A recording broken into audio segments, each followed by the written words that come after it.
रूप वर्णों को हमने दो भागों में विभाजित किया। एक का नाम रखा स्वर और दूसरे का व्यंजन। स्वतंत्र रूप से उच्चारित होने वाले वर्णों को क्या कहेंगे? स्वर। और जबकि स्वरों की सहायता से उच्चारित होने वाले वर्णों को व्यंजन कहते हैं। व्यंजनों को स्वरों की सहायता के बिना लिखा तो जा सकता है, लेकिन उच्चारित नहीं किया जा सकता। हिंदी भाषा में मुख्य व्यंजनों की संख्या कितनी? 33। कुल व्यंजन कितने? 37। फिर इन व्यंजनों को दो भागों में विभाजित किया जाता है, या दो आधार से हम इनका विभाजन कर सकते हैं। तो आभ्यंतर प्रयत्न और एक बाह्य प्रयत्न। आभ्यंतर में तो कौन कौन से होंगे प्रिय विद्यार्थियों? जैसे स्पर्श व्यंजन। कौन से व्यंजन? स्पर्श व्यंजन। जिन व्यंजनों का उच्चारण करने पर श्वास वायु हमारे किसी न किसी भाग को स्पर्श करते हुए, स्पर्श का मतलब छूते हुए बाहर निकले, उन्हें स्पर्श व्यंजन कहते हैं। और ऐसे व्यंजनों की संख्या कितनी होती है? 25। होते कौन से? कैसे लेकर मैं तक। कैसे लेकर मैं तक जो 25 व्यंजन होते हैं, इनको स्पर्श व्यंजन कहते हैं। फिर अंतस्थ व्यंजन होते हैं कितने? 4। कौन कौन से? ये, रे, ले, वे। ये, रे, ले, वे, इनको बोलते हैं कौन से व्यंजन है? अंतस्थ व्यंजन। फिर उसमें व्यंजन होते हैं कितने? 4। से, है। संख्या की बात करें तो 4। संख्या की बात करें तो 4। अच्छा, ये से कौन सा? ये वाला, ये वाला। ये विद्यार्थियों, इन 4 व्यंजनों का उच्चारण करने पर जिह्वा को थोड़ा संघर्ष भी करना पड़ता है, तो इसे संघर्षी व्यंजन भी कह देते हैं। संघर्षी का ही दूसरा नाम उष्म, और उष्म का दूसरा नाम ही संघर्षी होता है। फिर नंबर 4 पे होते हैं उत्क्षिप्त, प्रताड़ित या ताड़नजात या फेंके हुए प्रतीत होने वाले व्यंजन। कितने होते हैं? 2।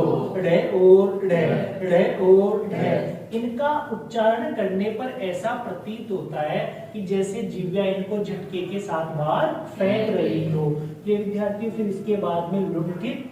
लुंठित का दूसरा नाम प्रकंपित या लटके हुए प्रतीत होने वाले व्यंजन। अकेला कौन सा? रे।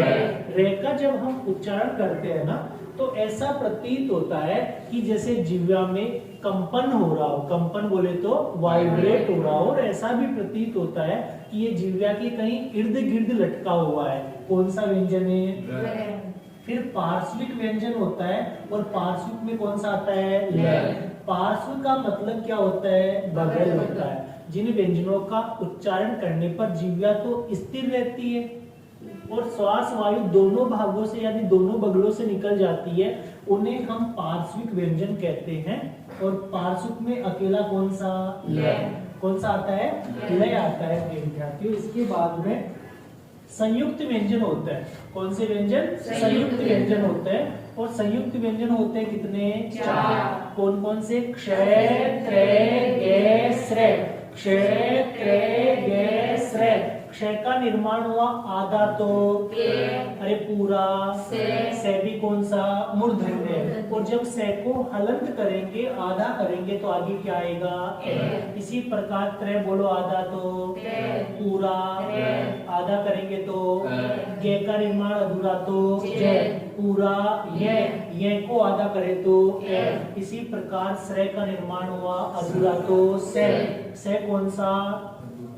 तालव्य से। फिर रे पूरा, रे को आधा करेंगे तो इसके बाद में स्पर्शी व्यंजन होते हैं। स्पर्श अलग होते हैं और स्पर्शी अलग होते हैं। स्पर्शी व्यंजनों की संख्या कितनी? 16। और स्पर्श की कितनी? 25। ये 16 होते हैं के, खे, गे। यानी कि एक जो इनका 5वां व्यंजन था ना, इसको हटा दिया जाता है और चे वर्ग को भी हटा दिया जाता है। फिर कैसे मैटर जो बच गए, कैसे बेहतर जो बच गए, वो कितने हो गए? 16। और इन्हें नाम देते हैं स्पर्शी व्यंजन। स्पर्श संघर्षी व्यंजन और होते हैं। स्पर्श संघर्षी व्यंजन भी होते हैं, और ये होते हैं चे, छे, जे, झे। संख्या की बात करें तो 4। इसके बाद में प्रिय विद्यार्थी वत्सरेय व्यंजन होते हैं। कौन से व्यंजन? वत्सरेय। वत्सरेय का मतलब होता है मसूड़ा। क्या होता है? मसूड़ा। और इनका उच्चारण करने के लिए जिह्वा ऊपर वाले मसूड़े को स्पर्श करती है, छूती है, तो वो वत्सरेय व्यंजन कहलाते हैं। और ऐसे व्यंजनों की संख्या कितनी? 4। कौन कौन से? न, से, दो व्यंजन ऐसे हैं हमारे पास में जिनका उच्चारण स्वरों की भांति होता है। किनकी भांति होता है? स्वरों की भांति होता है। तो इनको अर्ध स्वर भी कह देते हैं। इनको कौन सा स्वर कह देते हैं? अर्ध स्वर। किसको कहेंगे? ये और वे को, ये और वे को। फिर इसके बाद में हम जो अगले एपिसोड में जिक्र करेंगे